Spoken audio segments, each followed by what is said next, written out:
Good morning. Good morning. Okay, good morning. എല്ലാവരും എങ്ങനെ കയറാം ക്ലാസ്സിലെന്താ? Okay Sreelakshmi, good morning. ചായക്ക് കുടിച്ചോ എല്ലാവരും? രാവിലത്തെ ഭക്ഷണം ബ്രേക്ക്ഫാസ്റ്റ് ഒക്കെ കഴിഞ്ഞില്ലേ എല്ലാവരുടെയും?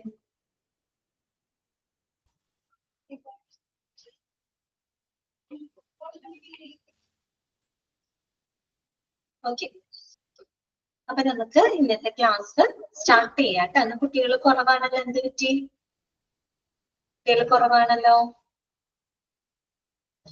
കഴിച്ചു, ഞാനും ഫുഡ് കഴിച്ചു കേട്ടോ. ഓക്കെ, ശരി. അപ്പൊ നമുക്ക് എല്ലാവർക്കും ഗുഡ് മോർണിംഗ് കേട്ടോ. അപ്പൊ നമുക്ക് ഇന്നത്തെ ക്ലാസ് സ്റ്റാർട്ട് ചെയ്യാം. കഴിഞ്ഞ ക്ലാസ്സിൽ നമ്മൾ പുതിയൊരു ചാപ്റ്റർ ആണ് സ്റ്റാർട്ട് ചെയ്തത് അല്ലെ. ഏത് ചാപ്റ്റർ ആയിരുന്നു? മെഡിക്കൽ ഇൻഷുറൻസ് അല്ലെ. 4th മൊഡ്യൂളിലെ ഫസ്റ്റ് ചാപ്റ്റർ ആണ് കേട്ടോ നമ്മൾ തുടങ്ങിയത്, മെഡിക്കൽ ഇൻഷുറൻസ് അല്ലെ. അപ്പൊ നിങ്ങളത് വായിച്ചിട്ടുണ്ടാവും ഞാൻ വിചാരിക്കുന്നു. അപ്പൊ നമ്മൾ അതിൽ കുറച്ച് ടേംസുകളൊക്കെ നമ്മൾ പരിചയപ്പെട്ടിരുന്നു അല്ലെ. ഓക്കെ ജിഫി, ഗുഡ് മോർണിംഗ് കേട്ടോ. എല്ലാവരും പെട്ടെന്ന് തന്നെ കയറുക കേട്ടോ ക്ലാസ്സിൽ.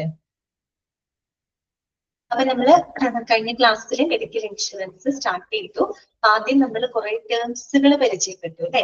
എന്താണ് ഹെൽത്ത് ഇൻഷുറൻസ് അല്ലെ, പഠിച്ചില്ലേ? എന്താണ് ഹെൽത്ത് ഇൻഷുറൻസ് നമ്മൾ പറഞ്ഞു. അതുപോലെ തന്നെ ആരാണ് ഇൻഷുർഡ് അല്ലെ. ഇൻഷുർഡ് എന്ന് പറയുമ്പോൾ നമ്മുടെ മനസ്സിലേക്ക് വരുന്നത് പോളിസി ഹോൾഡറിനെയാണ് കേട്ടോ. ഇൻഷുർഡ് പേഴ്സൺ അല്ലെ, അതായത് നഷ്ടം സംഭവിച്ചു കഴിഞ്ഞാൽ നഷ്ടപരിഹാരം ലഭിക്കുന്ന വ്യക്തിനെയാണ് നമ്മൾ ഇൻഷുർഡ് പേഴ്സൺ എന്ന് പറയുന്നത് അല്ലെ. ഇൻഷുർഡ് ആരാണ്? ഇൻഷുറർ ആരാണ്? ഇൻഷുറർ എന്ന് പറഞ്ഞാൽ കമ്പനിയാണ് അല്ലെ, കമ്പനിയാണ് കേട്ടോ. പിന്നെ നമ്മൾ പറഞ്ഞത് എന്താണ് ഹെൽത്ത് ഇൻഷുറൻസ് പോളിസി അല്ലെ. പോളിസി എന്ന് കേൾക്കുമ്പോൾ അതൊരു എഗ്രിമെന്റ് ആണ് അല്ലെ. ആർക്ക് തമ്മിലുള്ള എഗ്രിമെന്റ് ആണ്? പോളിസി ഹോൾഡറും അതുപോലെ തന്നെ ഇൻഷുറർ അല്ലെ, ആ ഒരു കമ്പനിയും തമ്മിലുള്ള ഒരു എഗ്രിമെന്റ് ആണ് അല്ലെ, നമ്മൾ പറഞ്ഞതാണ്. പിന്നെ എന്താണ് പ്രീമിയം അല്ലെ. പ്രീമിയം എന്താണ്? ഇൻഷുർഡ് പേഴ്സൺ ഇൻഷുറർക്ക് കൊടുക്കുന്ന ആ ഒരു തുകയാണ് നമ്മൾ എന്ത് പറയുന്നത്? പ്രീമിയം എന്ന് പറയുന്നത്. ഓക്കെ, പിന്നെ ക്ലെയിം എന്താണ്? ഫസ്റ്റ് പാർട്ടി ക്ലെയിം എന്താണ്? തേർഡ് പാർട്ടി ക്ലെയിം എന്താണ് അല്ലെ. എക്സ്ക്ലൂഷൻ എന്താണ്? ഇങ്ങനെയുള്ള ടേമുകളൊക്കെ നമ്മൾ പരിചയപ്പെട്ടു. പിന്നെ ഒരു മെഡിക്കൽ ഇൻഷുറൻസ് എന്താണ്? ഹെൽത്ത് ഇൻഷുറൻസ് എന്താണ്? നമ്മൾ പറഞ്ഞു ഹെൽത്ത് ഇൻഷുറൻസ് കുറച്ചും കൂടെ കോംപ്രിഹെൻസീവ് ആയിട്ടുള്ള കവറേജ് ആണ് നൽകുന്നത്. മെഡിക്ലെയിം ഇൻഷുറൻസിനെ അപേക്ഷിച്ച് നോക്കുമ്പോൾ കുറേയും കൂടെ എന്താണ്, സമഗ്രമായിട്ടുള്ള ഒരു കവറേജ് ആണ് ഹെൽത്ത് ഇൻഷുറൻസ് പ്രൊവൈഡ് ചെയ്യുന്നത് എന്നൊക്കെ നമ്മൾ കണ്ടിട്ടുണ്ട് അല്ലെ. പിന്നെ മെഡിക്ലെയിം ഇൻഷുറൻസ് കൊടുക്കുന്ന ചില പ്രത്യേക സാഹചര്യങ്ങൾ, ആകസ്മികമായിട്ടുണ്ടാകുന്ന പെട്ടെന്നുണ്ടാവുന്ന അപകടങ്ങൾ അല്ലെ, അതിനൊക്കെയാണ് പൊതുവെ നമ്മൾ മെഡിക്ലെയിം ഇൻഷുറൻസുകൾ കൊടുക്കുക. ഇങ്ങനെയുള്ള കുറെ ടേമുകൾ നമ്മൾ പരിചയപ്പെട്ടിട്ടുണ്ട്. ഓക്കെ, പിന്നെ നമ്മളെ കുറിച്ച് ഇന്ത്യയിലുള്ള ഇൻഷുറൻസ് പേഴ്സണെ പറ്റിയൊക്കെ നമ്മൾ പഠിച്ചിരുന്നു. പിന്നെന്താണ് ഹെൽത്ത് ഇൻഷുറൻസ് സ്കീമിന്റെ പ്രധാനപ്പെട്ട അഡ്വാൻറ്റേജസ് എന്തൊക്കെയാണ് അല്ലെ. ഒരു ഹെൽത്ത് ഇൻഷുറൻസ് സ്കീം നമ്മൾ എടുക്കുമ്പോൾ അതിലൂടെ നമുക്ക് ലഭിക്കുന്ന പ്രയോജനങ്ങൾ എന്തൊക്കെയാണ്? അപ്പൊ നമ്മൾ പറഞ്ഞില്ലേ, നമുക്ക് നേരിട്ട് പോക്കറ്റിൽ നിന്ന് പൈസ കൊടുക്കുമ്പോൾ അത് ഒരുപാട് സാമ്പത്തിക പ്രതിസന്ധിയിലോട്ട് നീങ്ങും. അതേസമയം ഇങ്ങനെ ഹെൽത്ത് ഇൻഷുറൻസ് ഒക്കെ എടുത്തു കഴിയുമ്പോൾ നമുക്ക് ഒരുവിധം നല്ല ക്വാളിറ്റി കെയർ അഫോർഡബിൾ റേറ്റിൽ നമുക്ക് ലഭ്യമാകും അല്ലെ. ഇൻഷുറൻസ് ഉണ്ടെങ്കിൽ നമുക്ക് ഒത്തിരി ചെലവുകൾ അതിലൂടെ നമുക്ക് കവർ ചെയ്യാനായിട്ട് സാധിക്കും. ടാക്സ് റിഡക്ഷൻ കിട്ടും അല്ലെ, ടാക്സ് വിത്ത് ഇളവ് കിട്ടും. അപ്പൊ അതിനൊരു എക്സാമ്പിൾ ഒക്കെ പറഞ്ഞിരുന്നു. അപ്പൊ അതൊക്കെ ക്ലിയർ ആയെന്ന് വിചാരിക്കുന്നു. പിന്നെ നമ്മൾ പറഞ്ഞത് ഹെൽത്ത് ഇൻഷുറൻസ് പൊതുവെ കവർ ചെയ്യുന്ന എക്സ്പെൻസുകൾ ഏതൊക്കെയാണ്, എന്തെല്ലാം ചെലവുകളാണ് പൊതുവെ ഒരു ഹെൽത്ത് ഇൻഷുറൻസ് കവർ ചെയ്യുന്നത്. നമ്മൾ പറഞ്ഞു പ്രീ ഹോസ്പിറ്റലൈസേഷൻ എക്സ്പെൻസ് ഉണ്ട്, അതുപോലെ തന്നെ സാധാരണ നമ്മുടെ during hospitalization expense, post hospitalization എക്സ്പെൻസുകൾ, പിന്നെ നമ്മൾ പറഞ്ഞ ആംബുലൻസ് ചാർജസ്, പിന്നെ hospital day care treatment, day to day cash hospital, അങ്ങനത്തെ ചെലവുകൾ, ഇൻകം ബെനിഫിറ്റ്, ഇങ്ങനെയുള്ള എന്താ പറയാ എക്സ്പെൻസുകളൊക്കെ പൊതുവെ ഹെൽത്ത് ഇൻഷുറൻസ് കവർ ചെയ്യുന്നുണ്ട് അല്ലെ. അത് നമ്മൾ പറഞ്ഞു. പിന്നെ നമ്മൾ ഉടനടി പഠിച്ചത് എന്താണ്? ഒരു ഹെൽത്ത് ഇൻഷുറൻസ് കവർ ചെയ്യപ്പെടാത്ത, പ്രത്യേകിച്ച് നമ്മൾ പറഞ്ഞ IRDAI പറ്റി പറഞ്ഞു അല്ലെ. IRDAI ഫുൾ ഫോം ഓർമ്മയുണ്ടോ? ഇന്റർനാഷണൽ എന്താണ്, സോറി ഇന്റർനാഷണൽ അല്ല, ഇൻഷുറൻസ് കേട്ടോ, തെറ്റിപ്പോതാണ്. Insurance regulatory development authority of India അല്ലെ. Insurance regulatory development authority of India അല്ലെ. നമ്മുടെ ഇന്ത്യയില് ഇൻഷുറൻസ് ഇൻഡസ്ട്രീനെ എന്ത് ചെയ്യുന്ന, റെഗുലേറ്റ് ചെയ്യുന്ന ഒരു സ്റ്റാറ്റ്യൂട്ടറി ബോഡിയാണ് IRDAI അല്ലെ. അപ്പൊ ഈ IRDAI എന്ത് ചെയ്തിട്ടുണ്ട്? ഹെൽത്ത് ഇൻഷുറൻസിന് കവർ ചെയ്യപ്പെടാത്ത ചില മെഡിക്കൽ കണ്ടീഷൻസ്, ചില സിറ്റുവേഷൻസിന് അവർ ലിസ്റ്റ് ഔട്ട് ചെയ്തിട്ടുണ്ട്. അത് ഏതൊക്കെയാണെന്നുള്ളത് നമ്മൾ പറഞ്ഞത് വരെയാണ് നമ്മൾ കഴിഞ്ഞ ക്ലാസ്സിൽ പറഞ്ഞു നിർത്തിയത്. ഓർമ്മയുണ്ടോ നിങ്ങൾക്കത്? Cosmetic surgeries, IVF treatment, pregnancy abortion, അതിനൊന്നും എന്ത് ലഭിക്കില്ല, കവറേജ് ലഭിക്കില്ല എന്ന് പറഞ്ഞു. അതുപോലെ തന്നെ ഹെൽത്ത് സപ്ലിമെന്റ്സ്, ഇപ്പൊ നമ്മൾ പ്രോട്ടീൻ ഷേക്കുകൾ വാങ്ങുക, അപ്പൊ നമുക്ക് ഇൻഷുറൻസ് ഉണ്ടെന്ന് കരുതിയിട്ട് അത് നമ്മുടെ ഹെൽത്തിന്റെ ഭാഗമായിട്ട് കഴിക്കുന്നതല്ല, പതിന് കവറേജ് കിട്ടണം എന്ന് വെച്ചാൽ നടക്കില്ല. അപ്പൊ ഹെൽത്ത് സപ്ലിമെന്റ്സിന് കവറേജ് കൊടുക്കുന്നില്ല. അതുപോലെ നമ്മൾ പറഞ്ഞു സെൽഫ് ഹാം അല്ലെ, അതായത് സ്വയമായിട്ട് ഉണ്ടാക്കുന്ന പരിക്കുകൾക്ക്, അതുപോലെ തന്നെ എന്താ പറയാ, മെഡിക്കൽ പ്രശ്നങ്ങൾക്ക് ഒരു തരത്തിലും എന്ത് കൊടുക്കുന്നില്ല, ഹെൽത്ത് ഇൻഷുറൻസ് കവറേജ് കൊടുക്കുന്നില്ല. അപ്പൊ സൂയിസൈഡ് ഒക്കെ ചെയ്യുകയാണെങ്കിൽ സൂയിസൈഡ് മൂലം സെൽഫ് ഹാം ആണ്, അതിനൊരിക്കലും ഒരു ഇൻഷുറൻസ് എന്ത് കൊടുക്കുന്നില്ല, കവറേജ് കൊടുക്കുന്നില്ല. പിന്നെ നമ്മൾ ലാസ്റ്റ് പറഞ്ഞൊരു പോയിന്റ്, അവിടെ നിന്ന് നമുക്ക് സ്റ്റാർട്ട് ചെയ്യാം കേട്ടോ, കാരണം അതിന്റെ കണ്ടിന്യൂസ് ആയിട്ടാണ് നിങ്ങൾക്ക് കാണാനായിട്ട് വരുന്നത്. ഓക്കെ, അപ്പൊ ഞാൻ ഓൾമ്യൂട്ട് കൊടുത്തിട്ടുണ്ട്, ഓൾമ്യൂട്ട് കൊടുക്കാണ് കേട്ടോ, ഓൾമ്യൂട്ട് ചെയ്യാന്. അപ്പൊ നമ്മള് ലാസ്റ്റ് പറഞ്ഞു നിർത്തിയത് വെയിറ്റിംഗ് പീരീഡിനെ പറ്റിയാണ് പറഞ്ഞത്. ഓർമ്മയുണ്ടോ നിങ്ങൾക്കത്? വെയിറ്റിംഗ് പീരീഡ് എന്താണ് ഞാൻ പറഞ്ഞത് നോക്കാം. പ്രീ എക്സിസ്റ്റിംഗ് ഹെൽത്ത്, ഇത് ഇവിടെ നിന്ന് നമുക്ക് തുടർന്ന് പറയാം കേട്ടോ. നോക്കാം, പ്രീ എക്സിസ്റ്റിംഗ് ഹെൽത്ത് കണ്ടീഷൻസ് അല്ലെ, അതായത് മുൻപുണ്ടായിരുന്ന ചില ആരോഗ്യ സാഹചര്യങ്ങൾക്ക് എന്ത് കൊടുക്കുന്നില്ല, ഇൻഷുറൻസ് കവറേജ് കൊടുക്കുന്നില്ല എന്ന് പറഞ്ഞു കഴിഞ്ഞാൽ ശ്രദ്ധിക്കണം, ഉടനടി ഇൻഷുറൻസ് പരിരക്ഷ കൊടുക്കില്ല എന്നാണ് പറഞ്ഞത് കേട്ടോ. ഉടനടി കൊടുക്കില്ല എന്നാണ്, അതായത് ഒരിക്കലും കൊടുക്കില്ല എന്നല്ല പറഞ്ഞത്, ഉടനടി തന്നെ എന്ത് നമുക്ക് ലഭിക്കില്ല, പ്രീ എക്സിസ്റ്റിംഗ് ഹെൽത്ത് കണ്ടീഷൻസിന് ഇൻഷുറൻസ് പരിരക്ഷ ലഭിക്കില്ല. അതായത് നമ്മള് പ്രീ എക്സിസ്റ്റിംഗ് ഹെൽത്ത് കണ്ടീഷൻ എന്താണ്, നമ്മൾ ഈ ഒരു ഇൻഷുറൻസ് എടുക്കുന്നതിന് മുൻപ് നമുക്കുണ്ടായിരുന്നിട്ടുള്ള ചില ഹെൽത്ത് സാഹചര്യങ്ങൾ. ഓക്കെ, ഇപ്പൊ ഒരു എക്സാമ്പിൾ പറയാം, നിങ്ങൾ ഡയബറ്റിക് പേഷ്യന്റ് ആണെന്ന് വിചാരിക്കാം, നിങ്ങൾക്ക് ഡയബറ്റീസ് ഉണ്ടെന്ന് വിചാരിക്കാം. അപ്പൊ നിങ്ങൾ ഒരു ഹെൽത്ത് പോളിസി എടുക്കാണ്, ഒരു health insurance policy എടുക്കാണ്.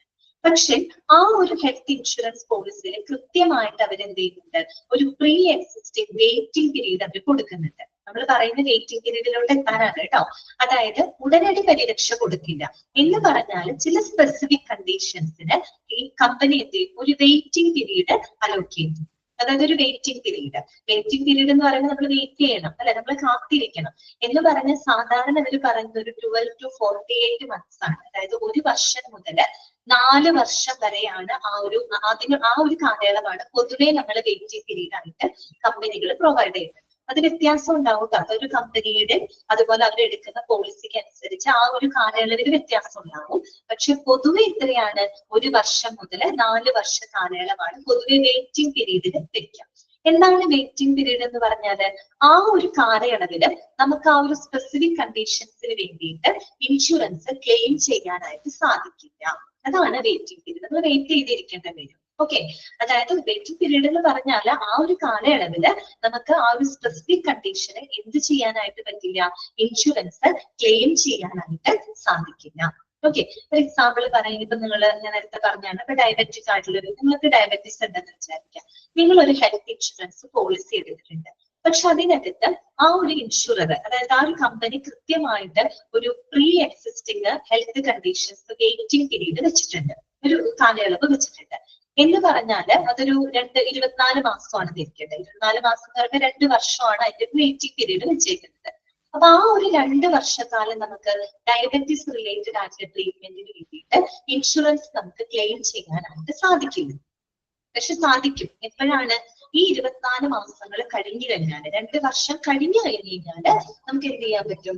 Diabetic related ആയിട്ടുള്ള ട്രീറ്റ്മെന്റിന് നമുക്ക് അന്നേരം നമുക്ക് ഇൻഷുറൻസ് ക്ലെയിം ചെയ്യാം. പക്ഷെ ഉടനടി നമുക്ക് എന്ത് കിട്ടില്ല? ആ ഒരു പരിരക്ഷ ലഭിക്കില്ല. മനസ്സിലായല്ലോ? അതിനെയാണ് നമ്മൾ വെയിറ്റിംഗ് പീരീഡ് എന്ന് പറയുന്നത്. ഒരു കാര്യം കൂടെ നിങ്ങൾ ഓർമ്മിപ്പിക്കാണ്. അപ്പൊ നിങ്ങൾ ഇങ്ങനെ ചിന്തിക്കരുത്, എല്ലാ അസുഖങ്ങൾക്കും ഇങ്ങനെ വെയിറ്റിംഗ് പീരീഡ് ഉണ്ടോ? ഇല്ല.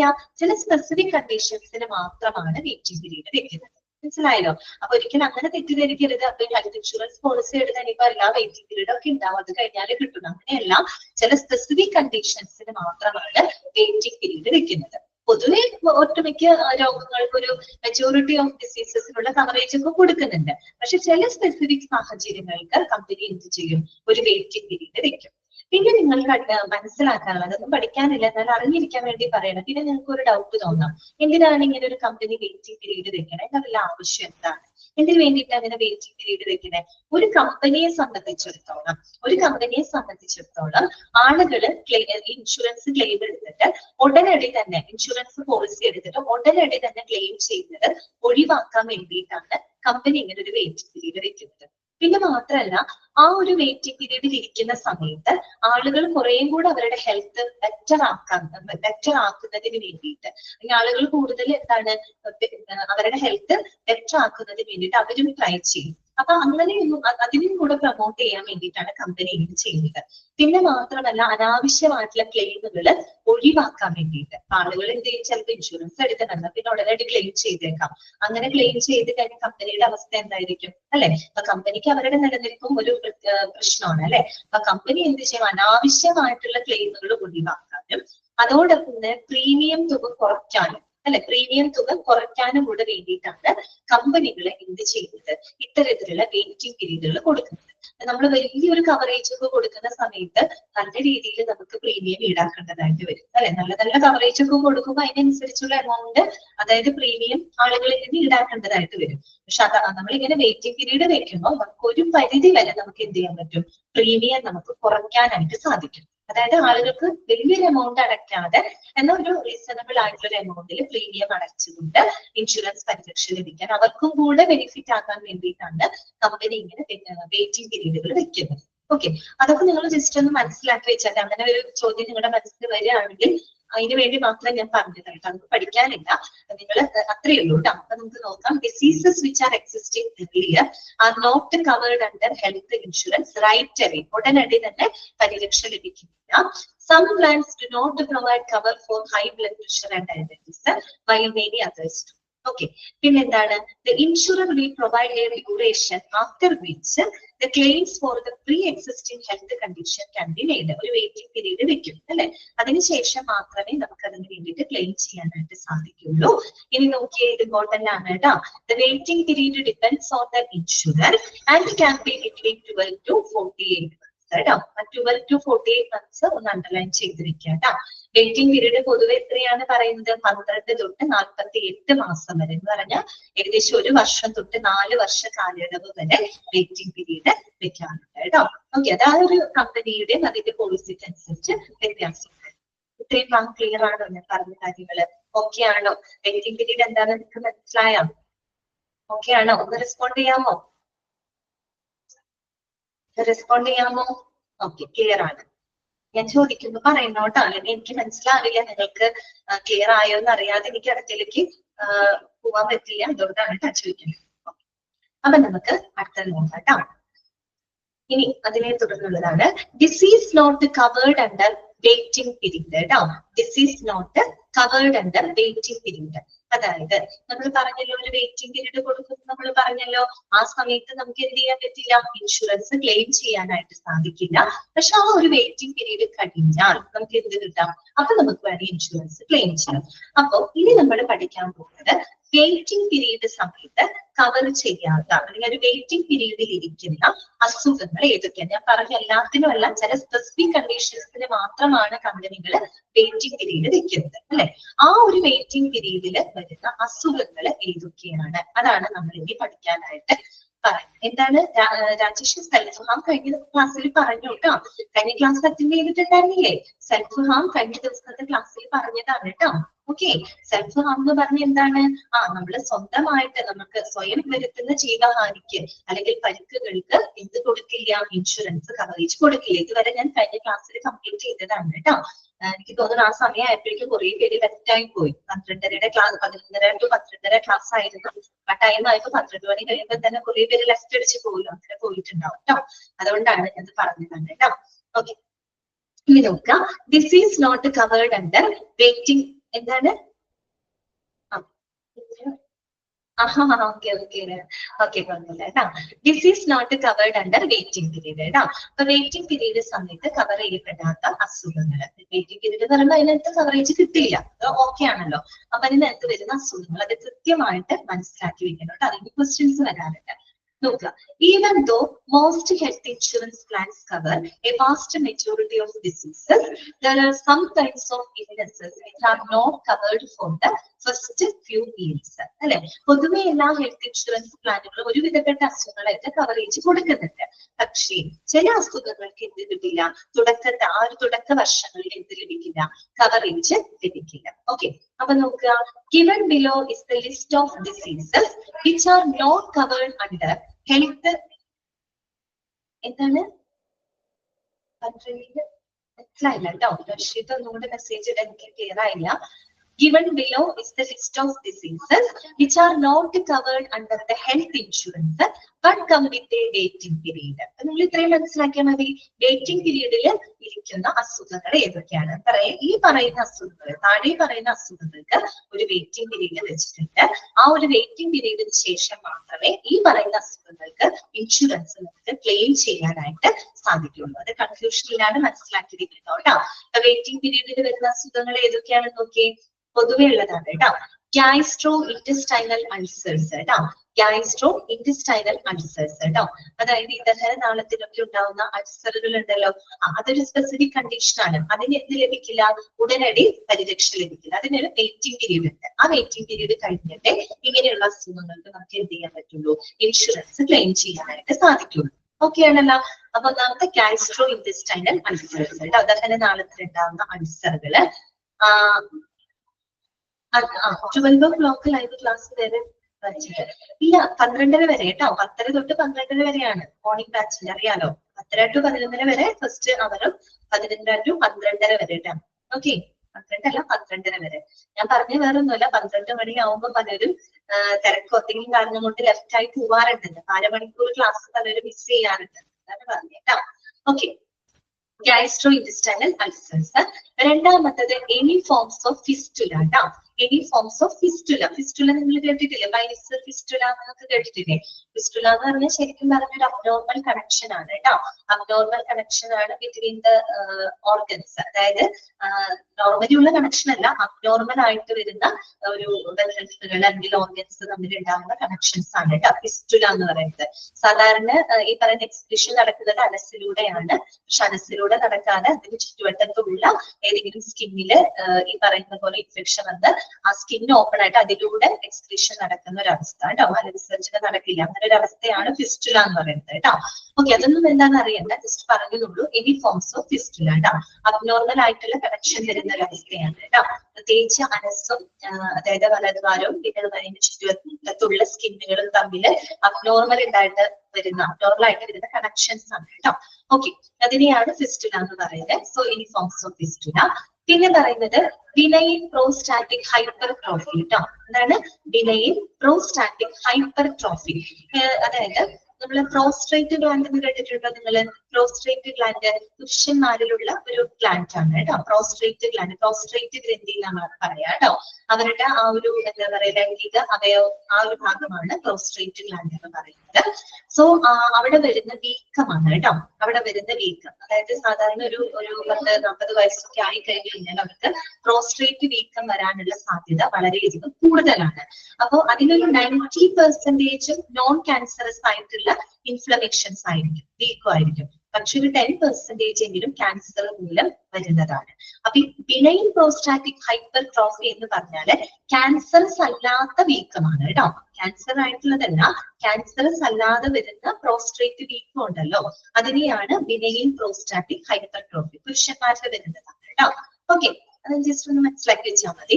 പിന്നെ വരുന്നത് ഹെമറോയിഡ്സ് ആൻഡ് പൈൽസ്. ഓക്കെ, പൈൽസും അതുപോലെ തന്നെ ഹെമറോയിഡ്സ് കേട്ടോ. അതായത് അവിടുത്തെ ഞരമ്പുകളൊക്കെ ഇങ്ങനെ തടിച്ചു വീർത്ത് ഒരു പൈൽസിലേക്ക് പോകുന്ന ഒരു അവസ്ഥയാണ് കേട്ടോ. Okay, haemorrhoids and piles. അതുപോലെ തന്നെ എന്താണ് ഡിസ്ഫങ്ഷണൽ യൂട്രൈൻ ബ്ലീഡിങ് കേട്ടോ. ഡിസ്ഫങ്ഷണൽ യൂട്രൈൻ ബ്ലീഡിങ് അതായത് നമ്മുടെ എന്താ പറയാ യൂട്രസിൽ നിന്നൊക്കെ വരുന്ന അബ്നോർമൽ ഇറഗുലർ ആയിട്ട് വരുന്ന ബ്ലീഡിംഗ് ആണ്. ബ്ലീഡിംഗ് എന്ന് പറയുമ്പോൾ പല കാരണങ്ങൾ കൊണ്ട് ബ്ലീഡിംഗ് സംഭവിക്കാം. യൂട്രസിൽ വരെ ഇൻഫെക്ഷൻ വരുമ്പോഴോ അല്ലെങ്കിൽ പ്രഗ്നൻസിയുടെ ഭാഗമായിട്ടോ അല്ലെങ്കിൽ യൂട്രസിൽ വരെ എന്താ പറയാ ട്യൂമറുകളൊക്കെ വരില്ലേ, അതിന്റെ ഭാഗമായിട്ട് ബ്ലീഡിംഗ് വരാം. അങ്ങനെയുള്ള കാരണങ്ങളല്ല, അതല്ലാത്ത കാരണം കൊണ്ട് വരുന്ന ബ്ലീഡിംഗ്. ഓക്കെ, അതല്ലാത്ത കാരണം കൊണ്ട് വരുന്ന ബ്ലീഡിംഗ് ആണ് ഇവിടെ ഉദ്ദേശിക്കുന്നത്. അതായത് ഡിസ്ഫങ്ഷണൽ യൂട്രൈൻ ബ്ലീഡിംഗ് എന്ന് പറയുമ്പോൾ ഈ പറയുന്ന ഇൻഫെക്ഷനോ ട്യൂമറോ പ്രഗ്നൻസിയുടെ ഭാഗമായിട്ട് വരുന്നതല്ല, അല്ലാതെ വരുന്ന ഇറഗുലർ ആയിട്ട് വരുന്ന ബ്ലീഡിങ്. അത് ചിലപ്പോൾ ഹോർമോണൽ ഇംബാലൻസ് കൊണ്ട് വരാം. ഓക്കെ, അങ്ങനെ വരാം. ഈ ഓവ്യുലേഷനിലുള്ള വ്യത്യാസം കൊണ്ടൊക്കെ അബ്നോർമൽ ബ്ലീഡിങ് വരാം. ഇറഗുലർ ആയിട്ട് പീരീഡ്സ് ഇറഗുലാരിറ്റി ഒക്കെ മൂലം അങ്ങനെ വരില്ലേ, അതാണ് ഉദ്ദേശിക്കുന്നത് കേട്ടോ. Dysfunctional uterine bleeding. പിന്നെ കാറ്ററാക്ട്. കാറ്ററാക്ട് എന്ന് പറയുന്നത് തിമിരമാണ് കേട്ടോ. തിമിരം ഉണ്ടല്ലോ, തിമിരം. Okay, hernia. ഹെർണിയ നമ്മൾ പഠിച്ചതാണ്. നമ്മൾ മറ്റേ പെരിറ്റോണിയൽ ഡയാലിസിസ് പറയുമ്പോൾ പഠിച്ചില്ലേ, കുടലിറക്കം കേട്ടോ. കുടലിറക്കമാണ് ഹെർണിയ എന്ന് പറയുന്നത്. അതുപോലെ തന്നെ അഡിക്ഷൻ ട്രീറ്റ്മെന്റ്സുകൾ കേട്ടോ. അതായത് നമ്മള് ഇപ്പൊ ഈ മദ്യപാനം അല്ലെങ്കിൽ പുകവലി അത് ഇതൊക്കെ അല്ലെങ്കിൽ അങ്ങനെ അഡിക്ഷൻ ട്രീറ്റ്മെന്റുകൾ കൊടുക്കാറുണ്ട്. അപ്പൊ അതിന്റെ ഭാഗമായിട്ട് ചിലപ്പോൾ നമുക്ക് കൗൺസിലിംഗ് കൊടുക്കുക, ബിഹേവിയറൽ തെറാപ്പി ഒക്കെ നമ്മൾ ചെയ്യേണ്ടതായിട്ട് വരും. അപ്പൊ അങ്ങനെയുള്ള അഡിക്ഷൻ ട്രീറ്റ്മെന്റുകൾക്ക് മരുന്നിനോടൊപ്പം തന്നെ അവരെ പുനരധിവസിപ്പിക്കാനുള്ള മറ്റുള്ള തെറാപ്പികളൊക്കെ അതിന്റെ ഭാഗമായിട്ട് കൊടുക്കാറുണ്ട്. അത്തരത്തിലുള്ള അഡിക്ഷൻ ട്രീറ്റ്മെന്റ്സ് എന്ത് ലഭിക്കില്ല, ഉടനടി പരിരക്ഷ ലഭിക്കില്ല. വെയിറ്റിംഗ് പീരീഡിൽ ഇരിക്കുന്ന കാര്യങ്ങളാണ് കേട്ടോ അതൊക്കെ. പിന്നെന്താണ് ഡെന്റൽ ട്രീറ്റ്മെന്റ്സ് കേട്ടോ. അതായത് ബ്രാക്കറ്റിൽ കൊടുത്തിട്ടുണ്ട് unless the dental injury results from an accident കേട്ടോ. അതായത് ആക്സിഡന്റ് മൂലമല്ല, ആക്സിഡന്റ് അല്ലാത്ത കാരണങ്ങൾ കൊണ്ട് വരുന്ന ഡെന്റൽ ട്രീറ്റ്മെന്റുകൾ ഉണ്ടല്ലോ. അതായത് ഇപ്പൊ നമുക്ക് ടൂത്ത് ഡീക്കേജ്, പല്ലിന്റെ തേയ്മാനം വരെ റൂട്ട് കനാലൊക്കെ ചെയ്യാതെ നമുക്ക് പറയാം ആക്സിഡന്റ് പോലെ സംഭവിക്കുന്നതല്ല. പല്ലിന് വല്ല കേടുപാട് വന്നിട്ട് നമുക്ക് വരുന്ന അസുഖങ്ങൾ, അപ്പൊ അങ്ങനെയുള്ളതിലൊന്നും കിട്ടില്ല. ഓക്കെ, അതേസമയം ആക്സിഡന്റ് മൂലം വരികയാണെങ്കിൽ, ആക്സിഡന്റ് പോലെ നമുക്ക് പല്ലിന് എന്തെങ്കിലും ബുദ്ധിമുട്ടുകൾ വരികയാണെങ്കിൽ അതിന് നമുക്ക് കവറേജ് ചെയ്യും. പക്ഷെ ഇവിടെ അത് പ്രത്യേകം പറഞ്ഞിട്ടുണ്ട് unless the dental injury results from an accident. Accident അല്ലാത്ത കാരണങ്ങൾ കൊണ്ട് വരുന്ന ഡെന്റൽ ട്രീറ്റ്മെന്റുകൾക്കൊന്നും എന്ത് ലഭിക്കില്ല, ഉടനടി കവറേജ് ലഭിക്കില്ല കേട്ടോ. വെയിറ്റിംഗ് പീരീഡിൽ ഇരിക്കുന്നതാണ്. പിന്നെ വരുന്നത് genetic disease or congenital conditions കേട്ടോ. ജനറ്റിക് ഡിസീസ് എന്ന് പറയുമ്പോൾ അറിയാലോ, ജനിതക വൈകല്യങ്ങളൊക്കെ ആയിട്ട് വരുന്ന അവസ്ഥകള് ജന്മനാ വരുന്നതാണ് അല്ലെ. കൺജെനിറ്റൽ എന്ന് പറഞ്ഞാൽ ബൈ ബർത്ത് ആണ് കേട്ടോ, ജന്മനാ വരുന്ന വൈകല്യങ്ങള്. ഈ പറയുന്നതൊക്കെ ഒന്ന് നോട്ട് ചെയ്ത് വെക്കണം കേട്ടോ. ഇതെല്ലാം തന്നെ വെയിറ്റിംഗ് പീരീഡിൽ ഇരിക്കുന്ന അസുഖങ്ങളാണ്. എന്ന് പറഞ്ഞാല് ഈ പറയുന്ന അസുഖങ്ങൾക്ക് ആ ഒരു കാലയളവിന് നമുക്ക് എന്ത് ചെയ്യാൻ പറ്റില്ല, ഇൻഷുറൻസ് ക്ലെയിം ചെയ്യാൻ പറ്റില്ല. പക്ഷെ ആ ഒരു വെയിറ്റിംഗ് പീരീഡ് കഴിഞ്ഞാൽ നമുക്ക് ക്ലെയിം ചെയ്യും. ഓക്കെ, ക്ലെയിം ചെയ്യാം, നമുക്ക് കിട്ടും. പക്ഷെ ആ ഒരു കാലയളവ് വരെ വെയിറ്റിംഗ് പീരീഡിൽ ഇരിക്കുന്ന അസുഖങ്ങളൊക്കെയാണ് കേട്ടോ. ഓക്കെ, അങ്ങനെ gastrointestinal ulcers, any forms of fistula, benign prostatic hypertrophy, hemorrhoids and piles, dysfunctional uterine bleeding, cataract, hernia, addiction treatment, dental treatment and genetic diseases. ഇതിന് ക്വസ്റ്റ്യൻ വരാറുണ്ട് കേട്ടോ. വെയിറ്റിംഗ് പീരീഡിൽ കവർ ചെയ്യപ്പെടാത്ത അസുഖങ്ങൾ ഏതൊക്കെയാണ്, താഴെ തന്നിരിക്കുന്നതിൽ ഏതാണെന്ന് തിരിച്ചറിയുക എന്നൊക്കെ പറഞ്ഞ് ക്വസ്റ്റ്യൻ വരാറുണ്ട് കേട്ടോ. ഓക്കെ, ഇത്രയും കാര്യങ്ങൾ ക്ലിയർ ആണല്ലോ. ഇനി നമുക്ക് അടുത്തത് പഠിക്കാനുള്ളത് ടൈപ്സ് ഓഫ് ഹെൽത്ത് ഇൻഷുറൻസ് കേട്ടോ. ഇനി നമ്മൾ പല ടൈപ്പ് ഹെൽത്ത് ഇൻഷുറൻസിനെ പറ്റിയിട്ട് പഠിക്കാൻ പോവുകയാണ്. പല ടൈപ്പ് പോളിസികളുണ്ട് അല്ലെ, പലതരത്തിലുള്ള കവറേജ് കൊടുക്കുന്ന ഇതുണ്ട്. അപ്പൊ നമുക്ക് കോമൺ ആയിട്ട് കുറച്ചെണ്ണം പഠിക്കാനുണ്ട് കേട്ടോ. ടൈപ്സ് ഓഫ് ഹെൽത്ത് ഇൻഷുറൻസ് ഇതിൽ ഏകദേശം ഒരു 5 എണ്ണമാണ് നമുക്ക് പഠിക്കാനായിട്ടുള്ളത് കേട്ടോ. ഏതൊക്കെയാണ് 5 നോക്കിക്കേ. ഒന്നാമത്തത് ഹോസ്പിറ്റലൈസേഷൻ കവർ കേട്ടോ. ഫസ്റ്റ് എന്താണ് ഹോസ്പിറ്റലൈസേഷൻ കവർ. രണ്ടാമത്തത് ഹോസ്പിറ്റൽ ക്യാഷ് കവർ. മൂന്നാമത്തത് ക്രിട്ടിക്കൽ ഇൽനെസ് കവർ. നാലാമത്തത് personal accident cover. And fifth one top up cover. ഇതൊക്കെയാണ് 5 ടൈപ്പാണ് നമുക്ക് പഠിക്കാനുള്ളത്. ഇതൊക്കെയാണ് hospitalisation cover, hospital cash cover, critical illness cover, personal accident cover and last one top up cover. അപ്പൊ ആദ്യം ഞാൻ ജസ്റ്റ് ഇപ്പോൾ പറഞ്ഞു തരാം, എന്നിട്ട് നമുക്കത് വായിക്കാം. സിമ്പിൾ ആണ് കേട്ടോ, പറഞ്ഞു തന്നിട്ട് വായിക്കാം. അപ്പൊ ഈസി ആയിട്ട് നിങ്ങൾക്ക് മനസ്സിലാവും. ഹോസ്പിറ്റലൈസേഷൻ കവർ, ആ പേരിൽ തന്നെ നമുക്ക് കുറെ കാര്യങ്ങൾ ഗസ് ചെയ്യാൻ പറ്റും.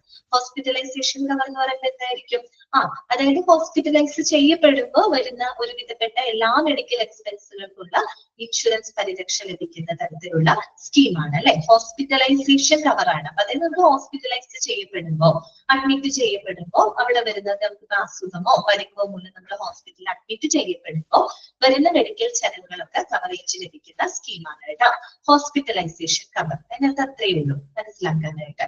ഹോസ്പിറ്റൽ ക്യാഷ് കവർ എന്ന് പറഞ്ഞാൽ എന്താണ്? ഹോസ്പിറ്റൽ ക്യാഷ് കവർ എന്ന് പറഞ്ഞാല് നമ്മൾ തൊട്ട് മുമ്പ് പറഞ്ഞ ഹോസ്പിറ്റലൈസേഷൻ എന്താണ് ഹാരം? അത് തന്നെ ഡയഗ്നോസിസ്. ഓക്കെ കറക്റ്റ് ആണ്. കൺസൾട്ടേഷൻ അതിനൊക്കെയുള്ള ചെലവുകൾ കിട്ടും കേട്ടോ. പിന്നെ ഹോസ്പിറ്റൽ ക്യാഷ് കവർ എന്ന് പറഞ്ഞു കഴിഞ്ഞാല് നമ്മള് ഈ നേരത്തെ പറഞ്ഞ ഹോസ്പിറ്റലൈസേഷൻ കവർ ഉണ്ടല്ലോ, അതില് കവർ ചെയ്യാത്ത ചില ചെലവുകളുണ്ട്. എന്ന് പറഞ്ഞാല് നോൺ മെഡിക്കൽ ആയിട്ടുള്ള എക്സ്പെൻസിനാണ് അത് കൂടുതൽ പ്രൊവൈഡ് ചെയ്യുന്നത് കേട്ടോ. നോൺ മെഡിക്കൽ ആയിട്ടുള്ള ചെലവുകൾക്ക്.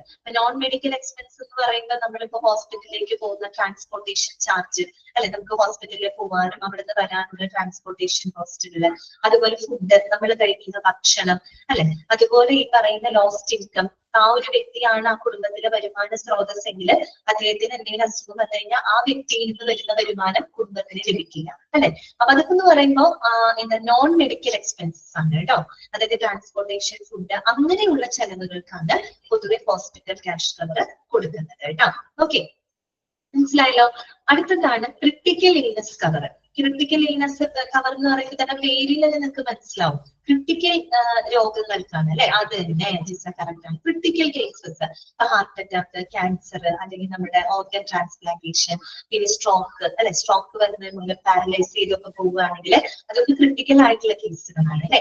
അപ്പൊ അങ്ങനെയുള്ളതിന് ഇൻഷുറൻസ് പരിരക്ഷ കൊടുക്കുന്ന ഒരു ടൈപ്പ് ഓഫ് സ്കീമാണ് ക്രിട്ടിക്കൽ ഇൽനെസ് കവർ എന്ന് പറയുന്നത് കേട്ടോ. ഓക്കെ, ഇതൊക്കെ ഓരോ പലതരത്തിലുള്ള ഹെൽത്ത് ഇൻഷുറൻസ് സ്കീമുകളാണ് കേട്ടോ. പിന്നെ എന്താണ് പേഴ്സണൽ ആക്സിഡന്റ് കവർ? പേരിൽ തന്നെ മനസ്സിലാവും ആക്സിഡന്റ് കവർ ആണ് അല്ലെ. അതായത് നമുക്ക് അപകടം വന്ന ആക്സിഡന്റ് മൂലം നമുക്ക് ജീവഹാനികൾ മരണപ്പെടുമോ, അല്ലെങ്കിൽ നമുക്ക് എന്തെങ്കിലും അപകടങ്ങള് ഡിസേബിലിറ്റി വരുമോ, വൈകല്യങ്ങൾ വരുമോ, ഇഞ്ചുറി ഒക്കെ വരികയാണെങ്കിൽ അത്തരം ചെലവുകളൊക്കെ കവർ ചെയ്തു പോകുന്നതാണ് കേട്ടോ. അതാണ് personal accident cover. Last one എന്താണ്? Top up cover. ഇതാണ് ടോപ്പ് അപ്പ് കവർ. ആ പേര് പണ്ടൊക്കെ നമ്മൾ കണ്ടല്ലേ, എപ്പോഴും പറയാത്ത മൊബൈലിൽ നമ്മൾ ടോപ്പ് അപ്പ് ചെയ്യാന്നൊക്കെ നമ്മൾ പറയില്ലേ. ടോപ്പ് അപ്പ് ചെയ്യാന്ന് വെച്ചാൽ എന്താണ്?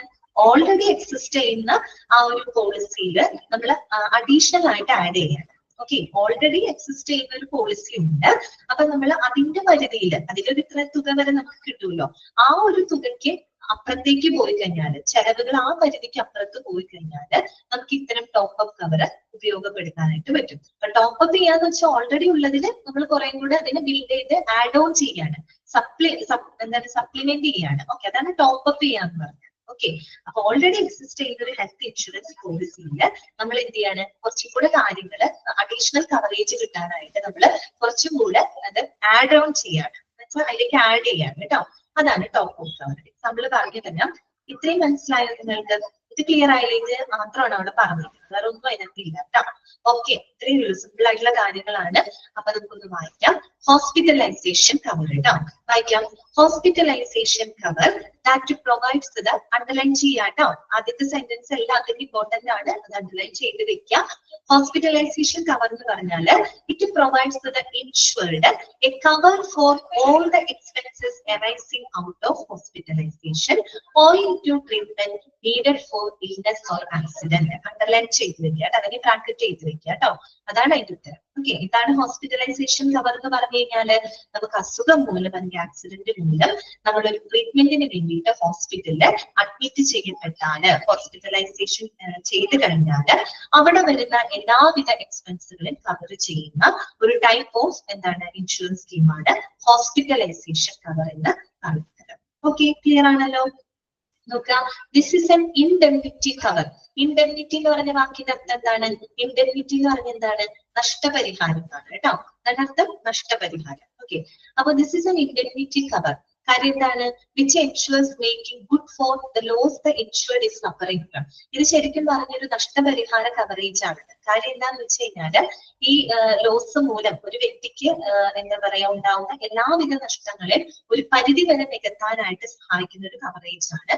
അതുകൊണ്ടാണ് അതൊരു ഇൻഡെംനിറ്റി കവർ എന്ന് പറയാൻ കാരണം കേട്ടോ. നഷ്ടപരിഹാര കവറേജ് ആണെന്ന് പറയാൻ കാരണം അതാണ്. അപ്പൊ നോക്കുക, ഓൾ ദ എക്സ്പെൻസ് അതൊക്കെ ഒന്ന് മനസ്സിലാക്കിയാൽ മതി കേട്ടോ.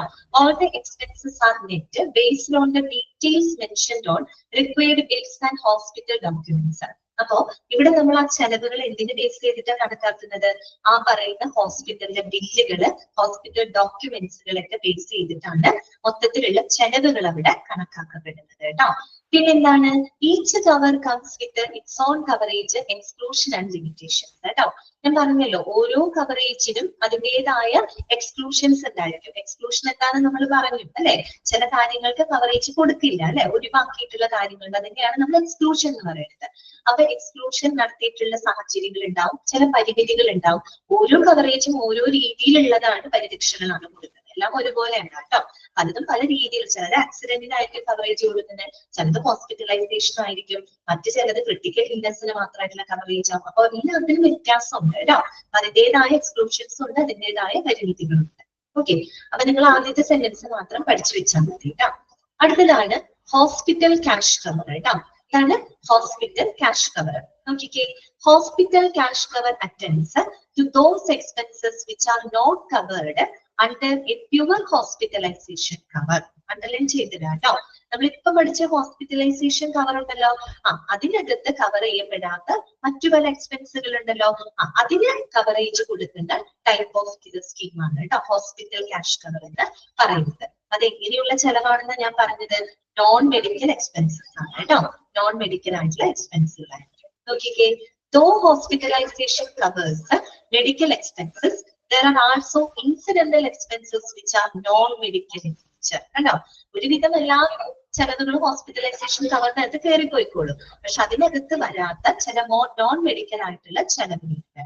ഫോർ എക്സാമ്പിൾ നോക്കിക്കേ, ഇപ്പൊ നോക്കിയേ, expenses due to travelling to and from the hospital or stay, special dietary food expenses അല്ലെ, നമ്മൾ ഈ ഹോസ്പിറ്റലിലേക്ക് പോകുമ്പോഴും വരുമ്പോഴുള്ള ട്രാൻസ്പോർട്ടേഷൻ കോസ്റ്റുകള്, അതുപോലെ നമ്മൾ കഴിക്കുന്ന ഫുഡുകള് അല്ലെ, അങ്ങനെയുള്ളതിനൊക്കെ വരും കേട്ടോ. ശരി, മനസ്സിലായല്ലോ. അതാണ് കേട്ടോ ഹോസ്പിറ്റൽ ക്യാഷ് കവർ എന്ന് പറയുന്നത്. ക്ലിയർ ആണല്ലോ? ഏതെങ്കിലും ഭാഗം നിങ്ങൾക്ക് മനസ്സിലാവാത്തതുണ്ടെങ്കിൽ അപ്പൊ തന്നെ മെസ്സേജ് ഇടാം കേട്ടോ, നമ്മളൊന്നുകൂടെ റിപ്പീറ്റ് ചെയ്ത് പറയും. ഓക്കെ ആണല്ലോ. അടുത്തതാണ് ക്രിട്ടിക്കൽ ഇൽനെസ് കവർ കേട്ടോ. ക്രിട്ടിക്കൽ ഇൽനെസ് കവർ പേര് സൂചിപ്പിക്കുന്നത് പോലെ തന്നെയാണ്. Critical illness policy is A benefit cover that covers the insured for any serious or critical illnesses. ബ്രാക്കറ്റിൽ കൊടുത്തിട്ടുണ്ട് such as cancer, paralysis, major organ transplant, etc. for which hospitalization expenses may or may not be covered in a pure hospitalization cover. കേട്ടോ, അതായത് സാധാരണ hospitalisation കവറില് എന്താ പറയാ, അതില് coverage ചെയ്യപ്പെടാത്ത ചില ക്രിട്ടിക്കൽ കേസുകൾ ഉണ്ടാവും അല്ലെ. ക്രിട്ടിക്കൽ കേസ് എന്ന് പറഞ്ഞാൽ ക്യാൻസർ, അല്ലെങ്കിൽ നമ്മൾ പാരാലിസിസ് അല്ലെ, തളർന്നു പോകും, സ്ട്രോക്ക് ഒക്കെ മൂലം വരുന്ന അവസ്ഥയാണ്. അതുപോലെ ഓർഗൻ ട്രാൻസ്പ്ലാന്റ് അല്ലെ, ഹാർട്ട് അറ്റാക്കുകള്, അവയവം മാറ്റിവെക്കുക, അതൊക്കെ ക്രിട്ടിക്കൽ ആയിട്ടുള്ള അവസ്ഥകളാണ്. അപ്പൊ അത്തരത്തിലുള്ളതിനൊക്കെ പരിരക്ഷ കൊടുക്കുന്നതാണ് കേട്ടോ. അങ്ങനെയുള്ള ഒരു കവറേജ് ആണത്. ഇനി നോക്കുക, some grave illnesses may be prolonged recovery which requires the additional cost such as incidental expenses, possible loss of income or structural changes in the family. അത് വേറൊന്നുമല്ല, ഗ്രേവ് ഇൽനെസ്സസ് എന്ന് പറഞ്ഞാൽ എന്താ? ഗ്രേവ് എന്ന് വെച്ച് കഴിഞ്ഞാൽ ഗുരുതരമായിട്ടുള്ള അസുഖങ്ങളാണ് അല്ലെ. നമ്മൾ നോക്കിക്കേട്ട് ക്യാൻസർ, പാരാലിസിസ്, ഓർഗൻ ട്രാൻസ്പ്ലാന്റേഷൻ എന്ന് പറയുമ്പോൾ അത്തരം അസുഖങ്ങളൊക്കെ വരുമ്പോൾ അതിന് റിക്കവർ ചെയ്യാനായിട്ട് കുറെ നാളുകൾ പിടിക്കും അല്ലെ, ഒത്തിരി സമയം എടുക്കും അല്ലെ. അപ്പോ ആ സമയത്തൊക്കെ എന്തുണ്ടാവും, നമുക്ക് പല അഡീഷണൽ ആയിട്ട് ഒരുപാട് കോസ്റ്റുകൾ നമുക്ക് ബെയർ ചെയ്യേണ്ടതായിട്ട് വരും. അപ്പൊ അതിനൊക്കെയുള്ള ഒരു പരിരക്ഷയാണ് കിട്ടുന്നത്. ക്രിട്ടിക്കൽ ഇൽനെസ് കവർ എന്ന് പറയുമ്പോൾ, ക്യാൻസർ എന്ന് പറയുമ്പോൾ ആ ക്യാൻസർ വരുമ്പോൾ സ്വാഭാവികമായിട്ടും അത് ട്രീറ്റ് ചെയ്ത് കഴിഞ്ഞാലും ചിലപ്പോൾ കുറെ നാളുകൾ എടുക്കും അതിൽ നിന്ന് റിക്കവർ ചെയ്ത് വരാനായിട്ട് അല്ലെ. അപ്പൊ അങ്ങനെയുള്ള സാഹചര്യത്തിൽ വരുന്ന എക്സ്പെൻസുകൾ, അതാണ് incidental expense. Possible loss of income, അപ്പൊ വരുമാനം നഷ്ടപ്പെടാം. വരുമാന സ്രോതസ്സുള്ള ഒരു വ്യക്തിക്കാണ് ഈ ഒരു അസുഖം വരുന്നതെന്ന് വെച്ചാല് അദ്ദേഹം മൂലം കുടുംബത്തിൽ ലഭിച്ച വരുമാനം അവിടെ നഷ്ടപ്പെടും അല്ലെ. അപ്പൊ അവിടെ ആ ഒരു എക്സ്പെൻസ് മെയിൻറ്റെയിൻ ചെയ്യേണ്ടതായിട്ട് വരും. അത് ഫാമിലിയിൽ തന്നെ പല മാറ്റങ്ങൾ വരും അല്ലെ. അതൊന്നും പഠിക്കേണ്ട, നിങ്ങൾ മനസ്സിലാക്കിയിട്ട് ക്രിട്ടിക്കൽ ഇൽനെസ് കവർ എന്ന് പറഞ്ഞ ക്രിട്ടിക്കൽ കേസുകൾക്ക് വിരക്ഷ കൊടുക്കുന്ന ഒരു സ്കീമാണ് കേട്ടോ. ഇത്രയുള്ളൂ. അടുത്തതാണ് പേഴ്സണൽ ആക്സിഡന്റ് കവർ കേട്ടോ. എന്താണ് പറയുന്നത്? Accident policy covers the insured for the expenses liable to be paid only on accident account of accident. Underline ചെയ്ത് വെക്കാം കേട്ടോ. ആക്സിഡന്റ് പേരിൽ തന്നെയുണ്ട് അല്ലെ, പേരിൽ തന്നെയുണ്ട്. അപ്പൊ ആക്സിഡന്റ് മൂലം എന്തെങ്കിലും ഡിസേബിലിറ്റി വൈകല്യങ്ങൾ വരികയാണ്, അല്ലെങ്കിൽ നമുക്ക് ജീവഹാനി വരികയാണ്, മറ്റെന്തെങ്കിലും അപകടങ്ങൾ വരികയാണെങ്കിൽ അതുമൂലം ഉണ്ടാകുന്ന ചെലവുകൾക്ക് പരിരക്ഷ ലഭിക്കുന്ന സ്കീമാണ് കേട്ടോ പേഴ്സണൽ ആക്സിഡന്റ് കവർ എന്ന് പറയുന്നത്. Okay, this is A benefit plan. കാര്യം എന്താണ്? In which the opted cover is paid as a lump sum based on the degree of disability and or death. Lump sum എന്ന് കേട്ടിട്ടില്ലേ? Lump sum എന്ന് പറഞ്ഞാൽ നമ്മൾ ഒരൊറ്റ തവണയായിട്ട് ഒരു ഫുൾ എമൗണ്ട് ആയിട്ട് നമ്മൾ കൊടുക്കുന്നതിനാണ് lump sum എന്ന് പറയാം കേട്ടോ. lump sum എന്നാണ് പറയുക. അതായത് നമ്മൾ ഒറ്റ തവണയായിട്ട് പല തവണയായിട്ട് കൊടുക്കാണ്ട് ഒറ്റ തവണയായിട്ട് ഒരു എമൗണ്ട്, ഒരു നിശ്ചിത എമൗണ്ട് നമ്മൾ കൊടുക്കില്ലേ, അതിനെയാണ് നമ്മൾ lump sum എമൗണ്ട് എന്ന് പറയുന്നത് കേട്ടോ. അപ്പോ ഇതൊരു ബെനിഫിറ്റ് പ്ലാൻ ആണ്. കാര്യം എന്താന്ന് വെച്ച് കഴിഞ്ഞാല് ഈ കവറേജ് പ്രകാരം ഈ പറഞ്ഞ degree of disability and death, ചിലപ്പോൾ മരണം സംഭവിക്കാം ആക്സിഡന്റ് മൂലം, അല്ലെങ്കിൽ ചിലപ്പോൾ ആക്സിഡന്റിൽ മരണമെല്ലാം സംഭവിക്കാം, ചിലപ്പോൾ ഭയങ്കരമായിട്ടുള്ള വൈകല്യങ്ങൾ വരാം. അപ്പൊ ആ വൈകല്യത്തിന്റെ തോത്, മരണമാണെങ്കിൽ ഫുൾ എമൗണ്ട് കിട്ടും, മരിച്ചില്ല മറ്റേതെങ്കിലും ഡിസേബിലിറ്റി വന്നു, വൈകല്യങ്ങൾ വന്നിട്ടുണ്ടെങ്കിൽ ആ വൈകല്യത്തിന്റെ തോതിനനുസരിച്ച്, ആ വൈകല്യത്തിന്റെ വ്യാപ്തിക്ക് അനുസരിച്ചിട്ട് ഒരു തുക, ഒരു നിശ്ചിത എമൗണ്ട്, ഒരു ലംസം എമൗണ്ട് ആയിട്ട് അവർക്ക് പ്രൊവൈഡ് ചെയ്യും. ഒറ്റ തവണയായിട്ട് ഒരു എമൗണ്ട് കൊടുക്കുകയാണ്. ഫോർ എക്സാമ്പിൾ പറയുമ്പോൾ ഒരു വ്യക്തിക്ക് ഒരു 2 ലക്ഷത്തിന്റെ ആക്സിഡന്റ് കവർ എടുത്തിട്ടുണ്ടെന്ന് വിചാരിക്കുക. 2 ലക്ഷത്തിന്റെ ഒരു ആക്സിഡന്റ് കവർ ഉള്ള ഒരാളാണ്.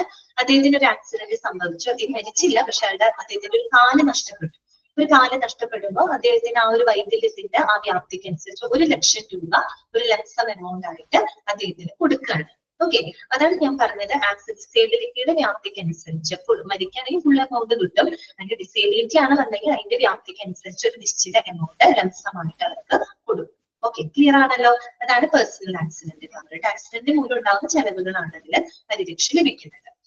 അടുത്തതാണ് LIC പോലെ. ശരി, അതെ, LIC പോലെ. LICയിൽ തന്നെ പല പോളിസികൾ ഉണ്ടാവും. അതൊരു കമ്പനിയാണല്ലോ, ഹെൽത്ത് ഇൻഷുറൻസ് കോർപ്പറേഷൻ ഒരു കമ്പനി, അവരുടെ തന്നെ പല പോളിസികൾ ഉണ്ടാവും. ആക്സിഡന്റ് പോളിസി ഉണ്ടാവും, അല്ലെങ്കിൽ മറ്റേ മെഡിക്കൽ പോളിസി, അങ്ങനെ ഓരോ ടൈപ്പുകളാണ് നമ്മൾ ഇതിനകത്ത് പറയുന്നത് കേട്ടോ. ഓക്കെ, അടുത്തത് എന്താണ്? ടോപ്പ് അപ്പ് കവർ അല്ലെ. ടോപ്പ് അപ്പ് ചെയ്യാന്ന് വെച്ചാൽ ഞാൻ എന്താ പറഞ്ഞത്? ടോപ്പ് അപ്പ് ചെയ്യാന്ന് വെച്ചാൽ ഓൾറെഡി എക്സിസ്റ്റ് ചെയ്യുന്ന ഹെൽത്ത് ഇൻഷുറൻസ് പോളിസി ഉണ്ട്, അതിന്റെ മുകളിൽ നമ്മൾ ഒന്നും കൂടെ ആഡ് ഓൺ ചെയ്യാണ് അല്ലെ. അതിനെയാണ് നമ്മൾ ടോപ്പ് അപ്പ് ചെയ്യാന്ന് പറയുന്നത്.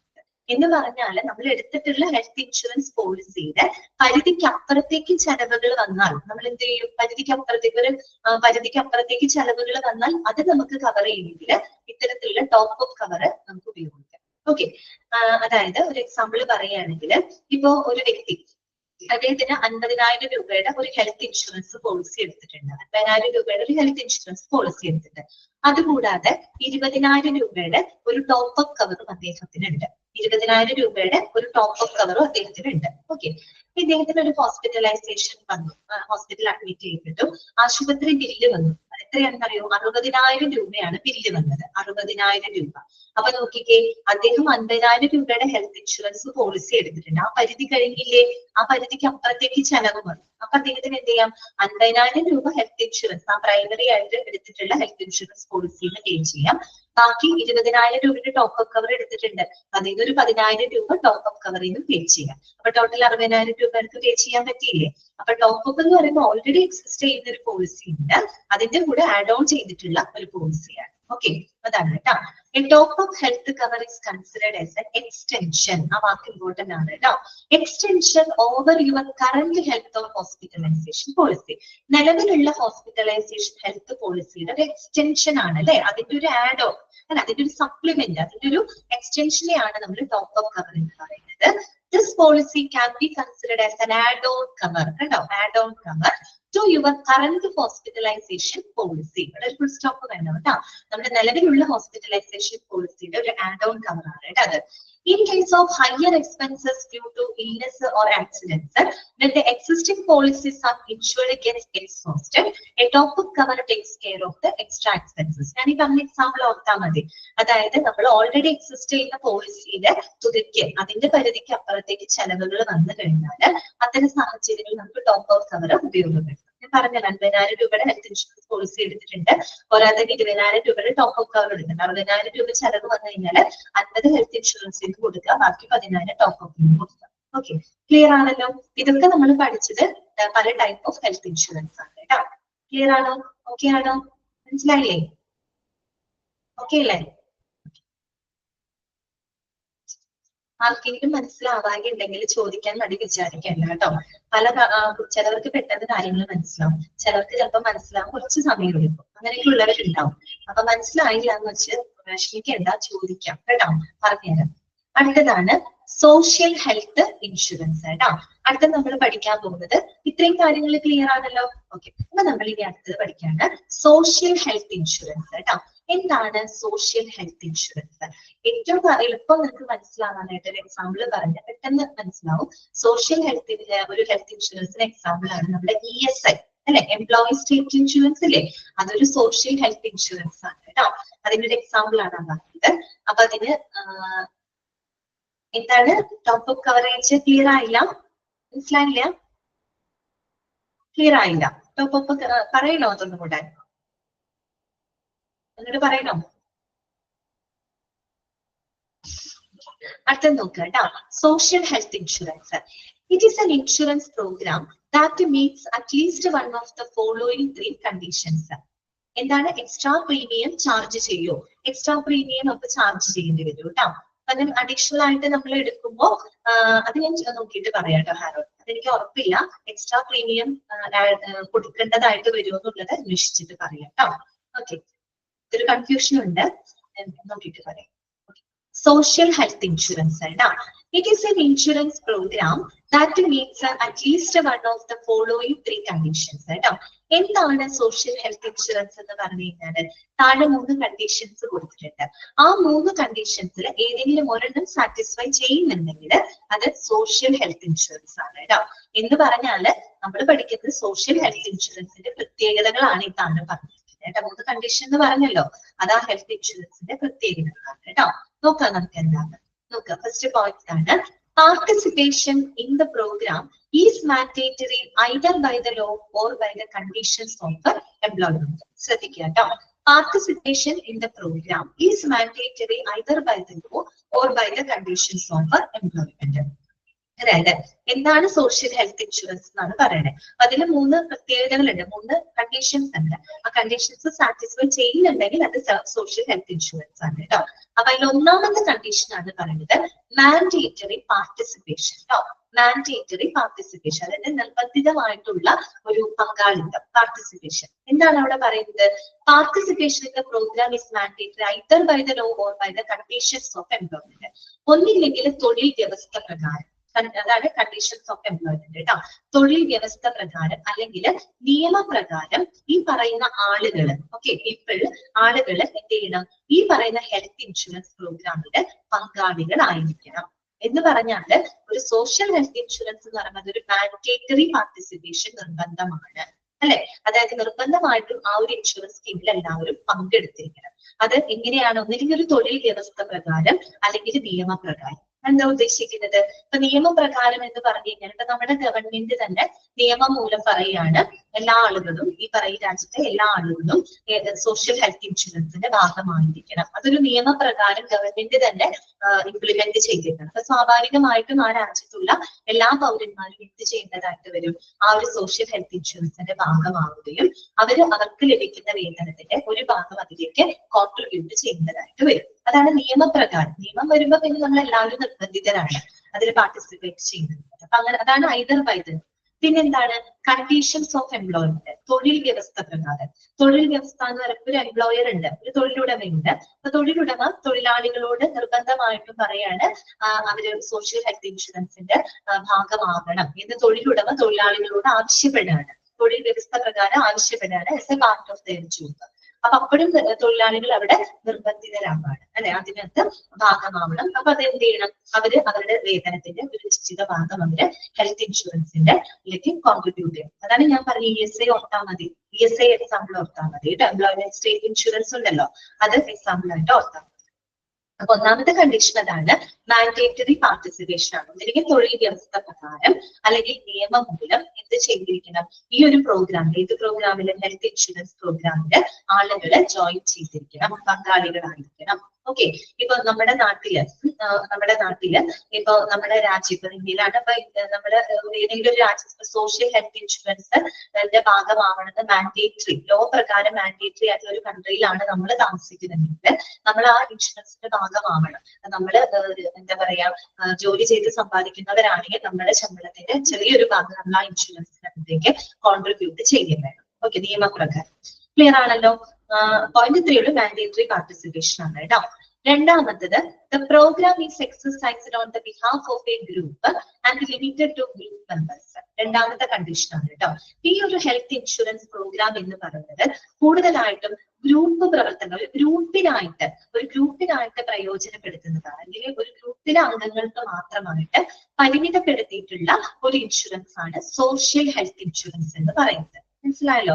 ഒരു ഗ്രൂപ്പിലേക്ക്, അതായത് ഒരു ഗ്രൂപ്പ് ഓഫ് പീപ്പിൾ അല്ലെ, അവർക്കായിട്ട് പ്രയോജനപ്പെടുത്തുന്ന അല്ലെങ്കിൽ ആ ഒരു ഗ്രൂപ്പ് മെമ്പേഴ്സിൽ മാത്രം പരിമിതപ്പെടുത്തിയിട്ടുള്ള ഒരു ഇൻഷുറൻസ് സ്കീമാണ് സോഷ്യൽ ഹെൽത്ത് ഇൻഷുറൻസ് എന്ന് പറയുന്നത്. ഇപ്പൊ നമ്മൾ ESI തന്നെ എക്സാമ്പിൾ പറഞ്ഞാൽ മതി. ESI എന്ന് പറയുമ്പോൾ കൂടുതലും വ്യാവസായിക തൊഴിലാളികൾക്കാണ് അവിടെ കൂടുതലും ഇമ്പോർട്ടൻസ് കൊടുക്കുന്നത്. അപ്പൊ അവർക്ക് ആ ബെനിഫിറ്റ് കിട്ടുന്നത് ആ ഒരു ഗ്രൂപ്പ് ഓഫ് ആളുകൾക്കായിരിക്കും അല്ലെ, അവർക്ക് മാത്രമാണ് അതിന്റെ ഒരു ബെനിഫിറ്റ് പ്രൊവൈഡ് ചെയ്യുന്നത്. ക്ലിയർ ആണല്ലോ? അതാണ് കേട്ടോ. മൂന്നാമത്തെ കണ്ടീഷൻ ഇതാണ്, an employer makes a contribution to the program on the behalf of an employee. അല്ലെ, അതായത് അവിടെ എംപ്ലോയർ ആരാണ്? തൊഴിലുടമകളാണ് അല്ലെ. തൊഴിലുടമകൾ തന്റെ തൊഴിലാളികൾക്കായിട്ട് എന്ത് ചെയ്യും? ഈ ഒരു ഹെൽത്ത് ഇൻഷുറൻസ് പ്രോഗ്രാമിലേക്ക് ഒരു നിശ്ചിത ഭാഗം കോൺട്രിബ്യൂട്ട് ചെയ്യും. ESI തന്നെ എക്സാമ്പിൾ ഓർത്താൽ മതി കേട്ടോ. ഓക്കെ, ക്ലിയർ ആയോ ഞാൻ പറഞ്ഞത്? അതായത് ഒരു സോഷ്യൽ ഹെൽത്ത് ഇൻഷുറൻസ് എന്ന് പറഞ്ഞാല് അത് താഴെ പറയുന്ന കണ്ടീഷൻസ് ഏതെങ്കിലും ഒന്ന് സാറ്റിസ്ഫൈ ചെയ്തിരിക്കും, അല്ലെങ്കിൽ അതിന്റെ പ്രത്യേകതകളാണ് ഈ പറയുന്നത്. ഒന്നാമത്തെ എന്താണ് പറഞ്ഞത്? തൊഴിൽ വ്യവസ്ഥ പ്രകാരം അല്ലെങ്കിൽ നിയമപ്രകാരം ആളുകൾ ഈ പറയുന്ന ഹെൽത്ത് ഇൻഷുറൻസിന്റെ ഭാഗമായിരിക്കും. ഓക്കെ, അത് ഒന്നാമത്തെ കണ്ടീഷൻ. രണ്ടാമത്തത്, ഈ സോഷ്യൽ ഹെൽത്ത് ഇൻഷുറൻസ് എന്ന് പറഞ്ഞു കഴിഞ്ഞാൽ അത് സൊസൈറ്റിനെ ഉദ്ദേശിച്ചിട്ടുള്ളതാണ് അല്ലെ. എന്ന് പറയുമ്പോൾ ഒരു ഗ്രൂപ്പ് ഓഫ് ആളുകൾ ഉദ്ദേശിച്ചിട്ടുള്ളതാണ്. അത് ഗ്രൂപ്പിലെ ആളുകൾക്കായിട്ട് പരിമിതപ്പെടുത്തിയിട്ടുള്ള ഒരു ഹെൽത്ത് ഇൻഷുറൻസ് ആണ്. ഓക്കെ, മൂന്നാമത്തെ എന്താണ്? എംപ്ലോയർ, തൊഴിലുടമകള് തൊഴിലാളികൾക്ക് വേണ്ടിയിട്ട് എന്ത് ചെയ്യും? ഈ ഒരു സ്കീമിലൂടെ ഒരു നിശ്ചിത ഭാഗം കോൺട്രിബ്യൂട്ട് ചെയ്യും. ക്ലിയർ ആണല്ലോ? അതാണ് സോഷ്യൽ ഹെൽത്ത് ഇൻഷുറൻസിന്റെ പ്രത്യേകതകൾ. ഇനി നിങ്ങൾ ESI ആയിട്ടൊന്ന് കമ്പയർ ചെയ്തൊന്ന് മനസ്സിലാക്കി നോക്കിയാൽ ഏറ്റവും എളുപ്പം ക്ലിയർ ആവുന്നുണ്ട്. നമ്മൾ ESI പഠിച്ചതോ? ESI നമുക്ക് ഡീറ്റെയിൽ ആയിട്ട് തന്നെ ഈ ചാപ്റ്ററിനകത്ത് പഠിക്കാനുണ്ട് കേട്ടോ. നമ്മൾ എത്തിക്സ് ആൻഡ് ലീഗൽ ഇഷ്യൂസിൽ ESIനെ പറ്റി പഠിച്ചിട്ടുണ്ട്. എംപ്ലോയി സ്റ്റേറ്റ് ഇൻഷുറൻസ്, അതൊരു ഹെൽത്ത് ഇൻഷുറൻസ് സ്കീം ആണെന്ന് നമ്മൾ പറഞ്ഞു അല്ലെ. അതെന്ന് പറഞ്ഞു കഴിഞ്ഞാല് മാസ ശമ്പളം 21,000 രൂപയിൽ താഴെയുള്ള ആളുകൾക്കായിട്ട് ഉള്ളൊരു സ്കീമാണത്. അത് പ്രധാനമായിട്ടും വ്യാവസായിക തൊഴിലാളികളാണ്. ഒരു ഗ്രൂപ്പ് ഓഫ് പീപ്പിൾ അല്ലേ ഇവിടെ ഉദ്ദേശിക്കുന്നത്. അപ്പൊ രണ്ടാമത്തെ കണ്ടീഷൻ സാറ്റിസ്ഫൈഡ് ആവുന്നില്ലേ? ഒരു ഗ്രൂപ്പ് തൊഴിലാളികളെയാണ് അവിടെ ഉദ്ദേശിക്കുന്നത്. പ്രത്യേകിച്ച് വ്യാവസായിക തൊഴിലാളികൾക്ക് അവർക്ക് തൊഴിൽ സംബന്ധമായിട്ട് എന്തെങ്കിലും പരിക്കുകളോ അസുഖങ്ങളോ അല്ലെങ്കിൽ പ്രസവാനുകൂല്യങ്ങളോ ഒക്കെ കൊടുക്കുന്ന ഒരു സ്കീമാണ് ആണല്ലോ. അതുപോലെ തന്നെ ESIയില് രണ്ടു കൂട്ടരും ഒരുപോലെ കോൺട്രിബ്യൂട്ട് ചെയ്യുന്നുണ്ട് അല്ലെ. എംപ്ലോയിയും കോൺട്രിബ്യൂട്ട് ചെയ്യുന്നുണ്ട്, എംപ്ലോയറും കോൺട്രിബ്യൂട്ട് ചെയ്യുന്നുണ്ട്. അവിടെ നമ്മൾ പഠിച്ചതാണ് അല്ലെ. എംപ്ലോയീസ് അവരുടെ വേതനത്തിന്റെ ഒരു നിശ്ചിത ഭാഗം ESIയിലോട്ട് കോൺട്രിബ്യൂട്ട് ചെയ്യുന്നുണ്ട്. തൊഴിലുടമകളും അവരുടെ തൊഴിലാളികൾക്ക് വേണ്ടിയിട്ട് അവരും ഒരു നിശ്ചിത ഒരു ഭാഗം അവരും കോൺട്രിബ്യൂട്ട് ചെയ്യുന്നുണ്ട്. അതാണ് മൂന്നാമത്തെ condition. Employer makes a contribution to the program on the behalf of an employee. അത് സാറ്റിസ്ഫൈഡ് ആയില്ലേ? അതുപോലെ എംപ്ലോയീസ് എന്തുകൊണ്ടാണ് കോൺട്രിബ്യൂട്ട് ചെയ്യുന്നത്? ലോ പ്രകാരം കോൺട്രിബ്യൂട്ട് ചെയ്യുന്നതാണ്. ESI സ്കീമിൽ അതിന് പങ്കാളികളാവണം. അപ്പൊ ലോ പ്രകാരം എംപ്ലോയീസും എന്ത് ചെയ്യണം? അവിടെ കോൺട്രിബ്യൂട്ട്. ഈ പറയുന്ന മൂന്ന് കണ്ടീഷൻസ് അവിടെ സാറ്റിസ്ഫൈഡ് അല്ലേ? അതുകൊണ്ടാണ് ഞാൻ പറഞ്ഞത് സോഷ്യൽ ഹെൽത്ത് ഇൻഷുറൻസ് ഏറ്റവും ടിപ്പിക്കൽ എക്സാമ്പിൾ ആയിട്ട് നമുക്ക് പറയാവുന്നത് ESI ആണ് കേട്ടോ. ഓക്കെ, ക്ലിയർ ആണല്ലോ? അത് മാത്രമല്ല അതൊരു ഗവൺമെന്റ് ഹെൽത്ത് സ്കീമും കൂടെയാണ് കേട്ടോ. ഒരു ഗവൺമെന്റ് ഹെൽത്ത് ഇൻഷുറൻസ് സ്കീമും കൂടെയാണ്. മനസ്സിലായോ? അടുത്ത നോക്കാം കേട്ടോ. Features and benefits of the government health insurance scheme കേട്ടോ. ഒരു ഗവൺമെന്റ് ഹെൽത്ത് ഇൻഷുറൻസ് സ്കീമിന്റെ പ്രത്യേകതകളും ബെനിഫിറ്റ്സ് കേട്ടോ, അതിന്റെ പ്രയോജനങ്ങൾ എന്തൊക്കെയാണ്? ഇതൊക്കെ സിമ്പിൾ ആയിട്ടുള്ള കാര്യങ്ങൾ നമുക്ക് തന്നെ വായിക്കാം. നോക്കാം കേട്ടോ. Government health insurance schemes are offered at a low cost. അതാണ് ഒന്നാമത്തെ ബെനിഫിറ്റ് അല്ലെ. ഗവൺമെന്റ് ഹെൽത്ത് ഇൻഷുറൻസ് സ്കീമുകളാകുമ്പോൾ അത് നമുക്ക് വളരെ ചുരുങ്ങിയ ചെലവിൽ, അതായത് ലോ കോസ്റ്റ് എന്ന് വെച്ചാൽ ചെറിയൊരു പ്രീമിയം തുകയ്ക്കൊക്കെ നമുക്ക് എന്ത് ചെയ്യാൻ പറ്റും, ഗവൺമെന്റ് ഹെൽത്ത് ഇൻഷുറൻസ് സ്കീമുകൾ നമുക്ക് എടുക്കാനായിട്ട് സാധിക്കും. എന്ന് പറഞ്ഞാൽ ഏത് സാധാരണക്കാർക്കും അഫോർഡബിൾ ആണ്. നമുക്ക് കുറച്ചൊരു പ്രൈവറ്റ് ഇൻഷുറൻസ് ഒക്കെ ആകുമ്പോൾ നമുക്ക് കുറച്ചധികം പ്രീമിയം അടയ്ക്കേണ്ടി വരും. അപ്പൊ അതിനനുസരിച്ച് കപ്പാസിറ്റി ഉള്ള ആളുകൾക്ക് അതൊക്കെ സാധിക്കും അല്ലെ.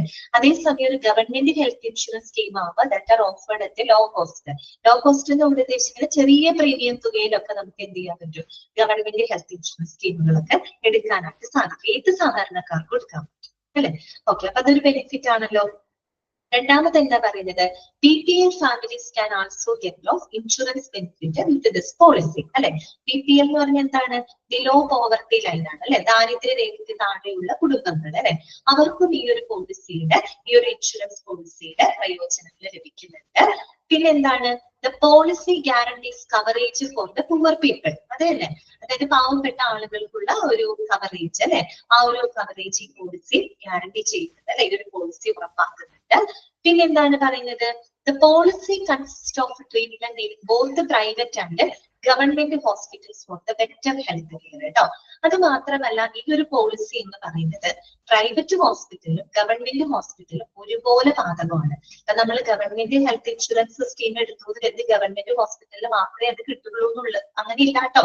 ഗവൺമെന്റ് ഹോസ്പിറ്റലിൽ മാത്രമേ അത് കിട്ടുള്ളൂ അങ്ങനെയില്ല, പ്രൈവറ്റ് ഹോസ്പിറ്റലിൽ അത് ബാധകമാണ്. അപ്പൊ നമ്മൾ മെഡിസെപ്പ് ഗവൺമെന്റ് ജീവനക്കാരെ അവരുടെ ആശുപത്രിക്കൊക്കെ കൊടുക്കുന്നതാണ്. അപ്പൊ അതിനകത്ത് ലിസ്റ്റ് ഔട്ട് ഏരിയയിൽ ഗവൺമെന്റ് ഹോസ്പിറ്റലിൽ മാത്രമല്ല പ്രൈവറ്റ് ഹോസ്പിറ്റലിലെ ട്രീറ്റ്മെന്റ് അവർക്ക് കിട്ടും. സംഭവം എന്താണ്, ഗവൺമെന്റ് സ്കീമാണ്. ഓക്കെ, അപ്പൊ അത് നമ്മൾ ഒരിക്കലും ചിന്തിക്കരുത് ഗവൺമെന്റ് സ്കീം ആയതുകൊണ്ട് ഗവൺമെന്റ് ഹോസ്പിറ്റലിൽ മാത്രമേ പോകാൻ പറ്റുള്ളൂ, അങ്ങനെയില്ല. പ്രൈവറ്റ് ഹോസ്പിറ്റലിൽ നമുക്ക് ട്രീറ്റ്മെന്റ് അവൈലബിൾ ആണ് കേട്ടോ. ഓക്കെ, ക്ലിയർ ആണല്ലോ.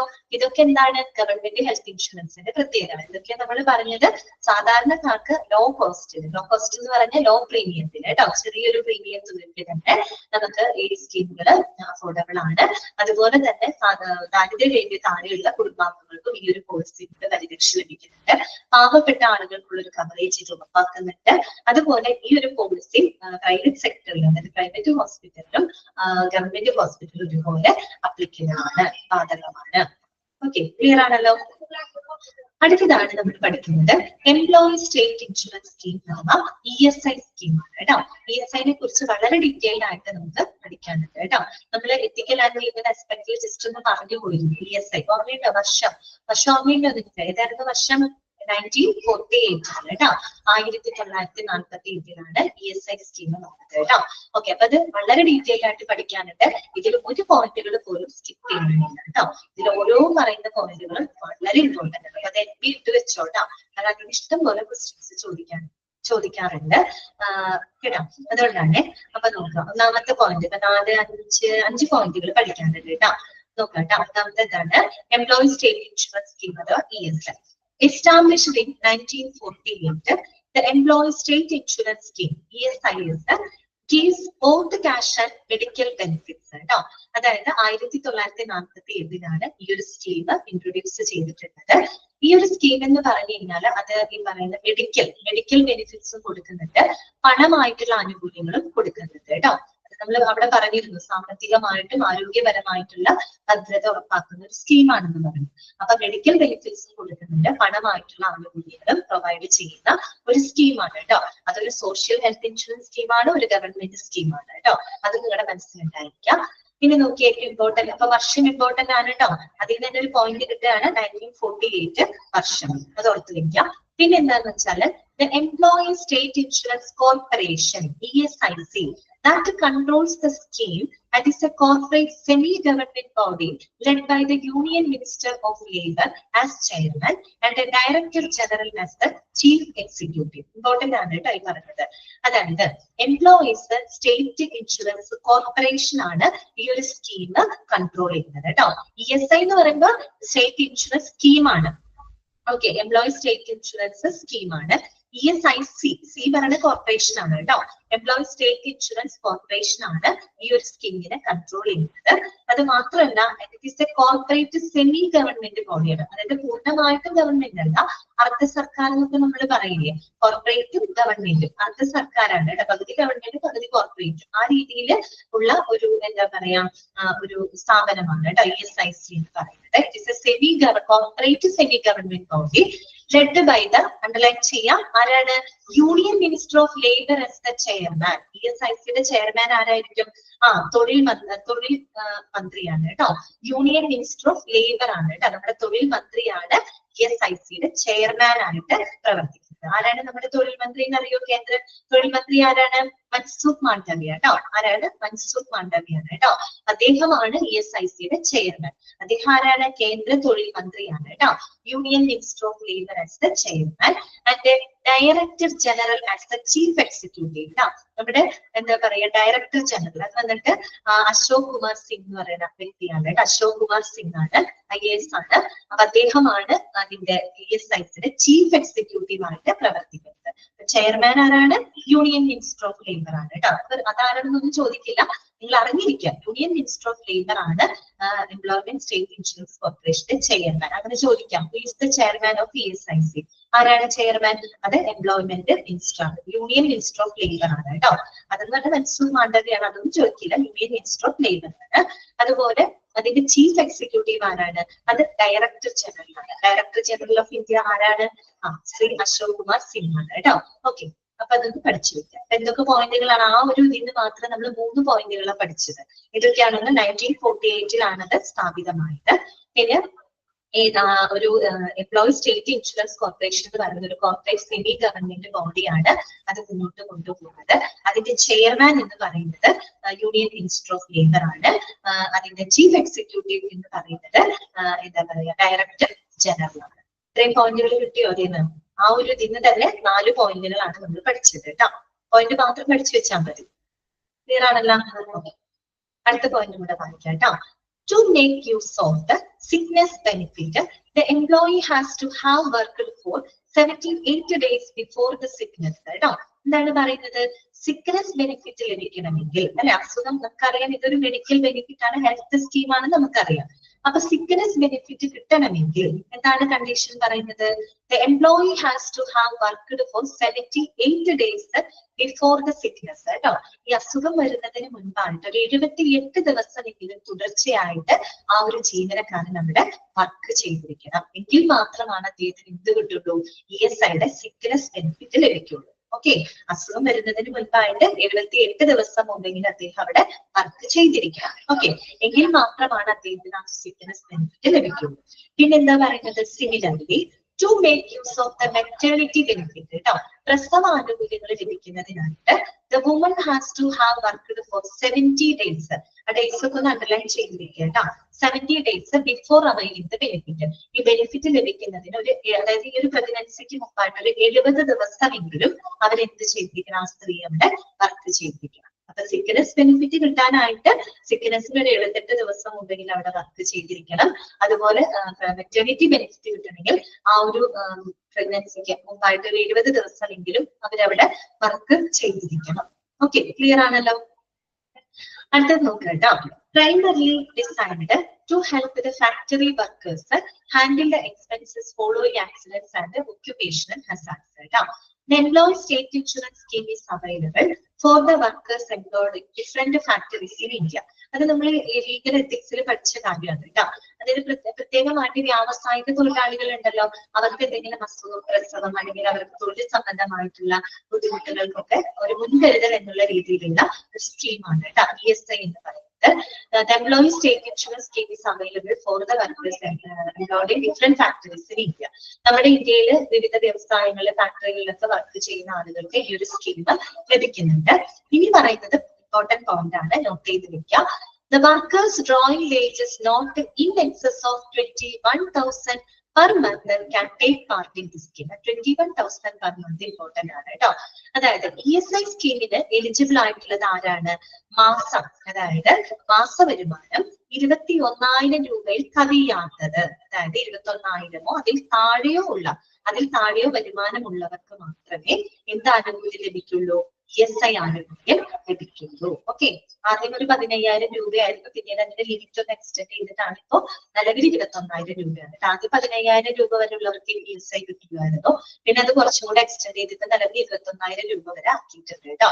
പറഞ്ഞു മനസ്സിലായോ? അതായത് മാസ വരുമാനം 21,000 അതിൽ താഴെയോ ഉള്ളവർക്ക് കേട്ടോ, അതിൽ താഴെയുള്ളവർക്ക് മാത്രമേ എന്ത് ലഭിക്കുള്ളൂ? ESI ആനുകൂല്യം ലഭിക്കുള്ളൂ. 21,000 രൂപയ്ക്ക് മുകളിൽ സാലറി വാങ്ങുന്ന, മാസ വരുമാനം വാങ്ങുന്ന ആൾക്കാർക്ക് എന്ത് കിട്ടില്ല?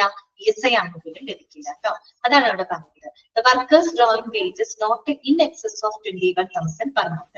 അതായത് മാസ വരുമാനം 21,000 രൂപയിൽ കവിയാത്ത ആളുകൾക്ക് മാത്രമേ ഈ ഒരു സ്കീമിൽ പങ്കെടുക്കാനായിട്ട് സാധിക്കുള്ളൂ. ക്ലിയർ ആയോ? ഓക്കെ ആണോ? ഇപ്പൊ സമയം നമ്മുടെ ഏകദേശം കഴിയാണ്. അടുത്ത 2 പോയിന്റുകൾ കൂടെ വേണമെങ്കിൽ ഒന്ന് ജസ്റ്റ് വായിക്കാം കേട്ടോ. Employers and employees share the premium for participation in this health insurance scheme. അത് നമ്മൾ ലീഗലിൽ പഠിച്ചതാണ്. ESI സ്കീം എന്ന് പറയുന്നത് അതിൽ എംപ്ലോയറും എംപ്ലോയീസും ഒരുപോലെ കോൺട്രിബ്യൂട്ട് ചെയ്യുന്നുണ്ട് അല്ലെ? 2 കൂട്ടരും എന്ത് ചെയ്യുന്നുണ്ട്? പ്രീമിയം കോൺട്രിബ്യൂട്ട് ചെയ്യുന്നുണ്ട്. അപ്പൊ നോക്കൂ, അതിന്റെ അളവ് ഇമ്പോർട്ടന്റ് ആണ് കേട്ടോ. Employees pay on average of 0.75% of the wage. Employees, തൊഴിലാളികള് അവരുടെ വേതനത്തിന്റെ 0.75%. എംപ്ലോയർ ആരാണ്? തൊഴിലുടമകളാണ് അല്ലെ? അവര് കോൺട്രിബ്യൂട്ട് ചെയ്യുന്നത് 3.25% ഓഫ് ദ വേജ് പേ. അവരുടെ വേതന വിധിയുടെ 3.25% എന്തിലേക്ക് കോൺട്രിബ്യൂട്ട് ചെയ്യുന്നത്? ESIയിലോട്ട് കോൺട്രിബ്യൂട്ട് ചെയ്യുന്നത്. ഓക്കെ, ESI എന്ന് പറയുമ്പോൾ ജീവനക്കാരും കോൺട്രിബ്യൂട്ട് ചെയ്യും, തൊഴിലുടമകളും 2 കൂട്ടരും കോൺട്രിബ്യൂട്ട് ചെയ്യും. പക്ഷെ കൂടുതൽ ആരാണ് കോൺട്രിബ്യൂട്ട് ചെയ്യുന്നത്? തൊഴിലുടമകളാണ് കേട്ടോ. തൊഴിലുടമകള് 3.25 ഇമ്പോർട്ടന്റ് ആണ് കേട്ടോ. അത് അണ്ടർലൈൻ ചെയ്ത് വെക്കുക. എത്ര പെർസെന്റേജ് ആണ് നമുക്ക് എടുത്ത് ചോദിക്കും കേട്ടോ. 3.25% ആണ് എംപ്ലോയേഴ്സ് ESIയിലോട്ട് കോൺട്രിബ്യൂട്ട് ചെയ്യുന്നതെങ്കിൽ എംപ്ലോയീസ്, തൊഴിലാളികൾ എത്രയാണ് കോൺട്രിബ്യൂട്ട് ചെയ്യുന്നത്? 0.75% ഓഫ് ദ വേജ് ആണ് കേട്ടോ. അവരുടെ വേതനത്തിന്റെ 0.7, മൊത്തം കൂട്ടി നോക്കിയ 4% ആണ് കേട്ടോ. ഏകദേശം 4%ഓളം ESIയിലേക്ക് കോൺട്രിബ്യൂട്ട് ചെയ്യുന്നത്. ക്ലിയർ ആണല്ലോ? പിന്നെ നോക്കി ഇതും കൂടി ഒന്ന് പറഞ്ഞു നിർത്താം കേട്ടോ. The employee who is getting daily wage of less than ₹176 shall be excluded from the payment of contribution. അതായത് ദിവസവേതനം കേട്ടോ. ദിവസവേതനം 176 രൂപയിലൊക്കെ കുറവുള്ള ആളുകൾ ഉണ്ടായിരിക്കില്ലേ? 176 രൂപ എന്ന് പറയുമ്പോൾ വളരെ നിസ്സാര തുകയാണ് അല്ലെ? ദിവസവേതനം 176 രൂപയില് 176 അതിൽ കുറവ് വേതനമുള്ള ആളുകളുണ്ടല്ലോ, അവര് ESIയിലോട്ട് കോൺട്രിബ്യൂട്ട് ചെയ്യണ്ട കേട്ടോ. അവര് ESIയിലോട്ട് കോൺട്രിബ്യൂട്ട് ചെയ്യണ്ടെന്ന് വെച്ചാൽ ജീവനക്കാർ ഇത്ര പെർസെന്റേജ് കോൺട്രിബ്യൂട്ട് ചെയ്യണ്ടേ? അത് അവര് ചെയ്യണ്ട. ഡെയിലി വേതനം 176 രൂപയിൽ താഴെ ഉള്ളത് ESIയിലേക്ക് കോൺട്രിബ്യൂട്ട് ചെയ്യണ്ട. അവര് ആര് കോൺട്രിബ്യൂട്ട് ചെയ്തോളൂ? എംപ്ലോയർ കോൺട്രിബ്യൂട്ട് ചെയ്തോളൂ. ഓക്കെ, ക്ലിയർ ആണല്ലോ പറഞ്ഞത്? ഓക്കെ ആണല്ലോ? ശരി. അപ്പൊ ഞാൻ അൺമ്യൂട്ട് ചെയ്യാണ്. ഇന്നത്തെ ക്ലാസ്സിൽ നിങ്ങൾക്ക് എന്തെങ്കിലും ഡൗട്ട് ഉണ്ടെങ്കിൽ ചോദിക്കാം കേട്ടോ.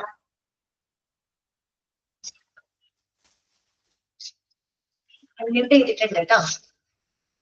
നിങ്ങള് എന്നെടുത്ത് താങ്കളൊക്കെ നല്ലപോലെ വായിക്കുന്നു കേട്ടോ. ഡെയിലി വായിക്കണേ, മറന്നു പോകും. ഓക്കെ, വേറെ ഡൗട്ട്സ് ഒന്നും ഇല്ലാന്ന് വിചാരിക്കുന്നു. അതിനായി നമുക്ക് വൈൻഡപ്പ് ചെയ്യാം. ഓക്കെ, അപ്പൊ ശരി കേട്ടോ. Thank you.